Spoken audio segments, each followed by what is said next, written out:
जय गुरु जी। ओम नमः शिवाय। शिव जी सदा सहाय। ओम नमः शिवाय। गुरु जी सदा सहाय। दिव्य आभा। विवाह रक्षक गुरु जी। मैं गुरु जी को जितना भी धन्यवाद दूँ वह कम है। हम गुरु जी के पास अपने व्यापार संबंधी समस्या लेकर पहुँचे थे और उन्होंने हमें तुरंत अपनी शरण प्रदान करी, परंतु अभी उससे भी बड़ी परीक्षा शेष थी। मेरे विवाह को 35 वर्ष बीत चुके थे। हमारे एक पुत्र और एक कन्या है। दोनों विवाहित हैं और घर में एक पोती भी है। कहते हैं किसी को भी जीवन में सब सुख प्राप्त नहीं होते। मेरे पति की आदतों में बहुत सुधार संभव था। वह जीवन को आनंद पूर्वक जीना चाहकर भी परिवार के किसी उत्तरदायित्व को लेने को तैयार नहीं थे, और जब वह मद्यपान करते मुझे भय लगता। वह आक्रामक और अत्याचारी हो जाते थे।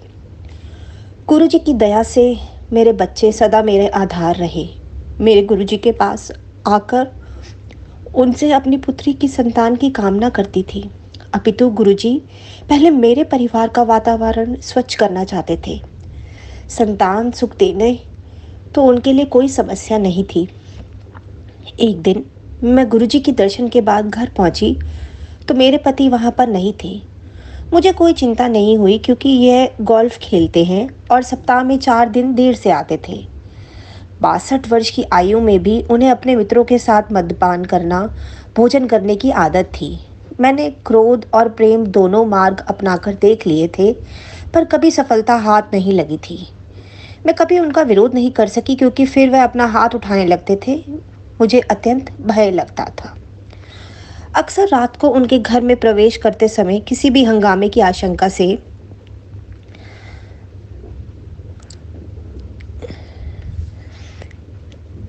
मैं सोने का बहाना करती थी। उस रात मैंने अपने सिरहाने की बत्ती बंद करी ही होगी कि मुझे गुरुजी की आवाज़ का आभास हुआ, जैसे उन्होंने कहा कि मालूम करो तुम्हारा पति कहाँ है। मैंने बत्ती पुनः जलाकर उनसे अपने मोबाइल पर संपर्क स्थापित करने का प्रयास किया।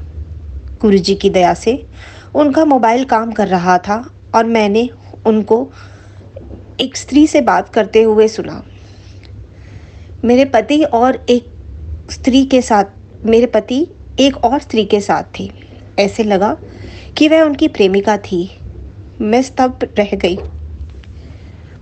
मुझे पता था कि जब वह युवा थे वह लड़कियों के साथ घूमा करते थे। जब मैंने आशंका जताई थी, उन्होंने कहा कि एड्स के कारण वे ऐसा करने की सोच भी नहीं सकते। चूँकि मेरे पति अपने स्वास्थ्य का विशेष ध्यान रखते थे और इतने आत्मविश्वास के साथ बोलते थे, मुझे उन पर कभी शंका नहीं हुई। अतः इस प्रेम संबंध से मुझे बहुत आघात पहुंचा। मैंने अपनी बुद्धि पर नियंत्रण रखते हुए अपनी पुत्र बुद्धि को भी फोन करा और फोन पर हो रही बात सुनाई। मुझे पता था इसमें प्रमाण की आवश्यकता होगी, अन्यथा वह मुझ पर फिर अत्याचार करेंगे। मेरा बेटा उस समय दिल्ली से बाहर था। गुरुजी, मैं क्षमा प्रार्थी हूँ। उस दिन उनके वापस आने पर मैंने उनको मारा और घर से निकाल दिया। वह नशे में इतने धुत थे कि उन्हें पता भी नहीं लगा कि क्या हो रहा है। उन्हें 10 दिन तक घर से बाहर रखा गया। बीच बीच में वह आकर क्षमा मांगते रहे। उनमें अभूतपूर्व अहंकार रहा है और कभी शर्मिंदगी प्रकट नहीं करते थे। इस घटना के 2 माह उपरांत उनमें बहुत परिवर्तन दिखाई दिया। मुझे 35 वर्ष तक का कष्ट देने के बाद वे भले मानुस हो गए। आज वे मुझसे अपने बच्चे और पोत्री के अति प्रेम करते हैं।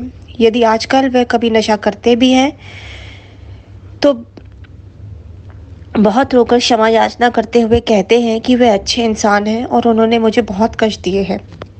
गुरुजी की कृपा से मैं सब कुछ भूल गई हूँ।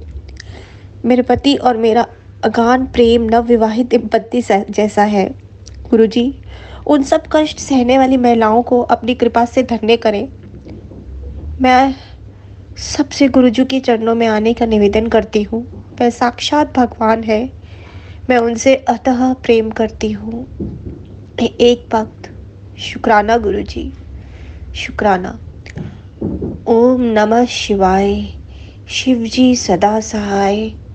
ओम नमः शिवाय। गुरुजी सदा सहाय। जय गुरुजी।